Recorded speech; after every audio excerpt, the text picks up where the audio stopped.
TVS striker 125 CC বাইকের আমরা engine খুলেছি। ইঞ্জিনের রিং পিস্টন করব, তো এটার ইঞ্জিন অয়েল শেষ হয়ে যেত, শর্ট হতো, প্লাগ ঘন ঘন জাম করতো, প্লাস মোবিল খেত, গাড়ির টপ স্পিড কম ছিল। তো এগুলারই আমরা সমাধান দেব। তো আপনারা দেখেন, আমরা লেজে থেকে কাজ করায় নিয়ে আসছি, কী পরিবর্তন করব তা আপনাদের দেখাবো। একটা বাইকের পিস্টন, আমরা নতুন পিস্টন কিনেছি।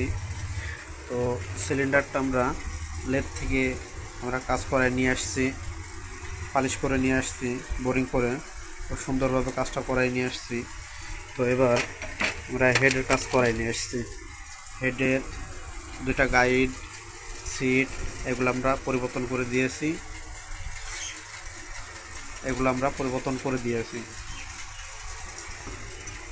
তো আমরা ভ্যালভ দুটা চেঞ্জ করে দেব।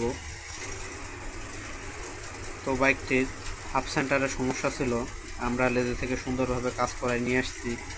এটা তো অবশ্য একটা মাল ধরায় নিয়ে আসছি, আমরা খুব সুন্দরভাবে কাজ করায় নিয়ে আসছি। গাড়ির ক্লাচ প্লেটের খুব সমস্যা ছিল, তো এগুলো আমরা পরিবর্তন করব। তো সাথে সাথে আমরা টিভিএসের অরিজিনাল টাইমিং চেন আমরা লাগাই দিব। ভ্যালভ অয়েল সেল, আমরা ইন্ডিয়ান ভ্যালভ অয়েল সেল নিয়েছি। তো সাথে আমরা গ্যাসকেট দিয়ে দেবো, আঠা দিয়ে খুব সুন্দরভাবে আমরা সেটিং করাই দিব। তো সবশেষে বলতে চাই, বাইকের ক্যাম্পটা মোটামুটি ভালো আছে, কারণ এই ক্যাম্পটা যদি খেয়ে যেত তো এটার শব্দ অনেকটা খারাপ হতো।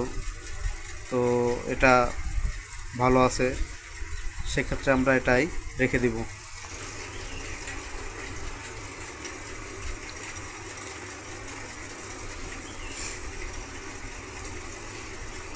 তো ক্লাস হাউজিংটা ভালো আছে, আমরা এটাই রেখে দিব।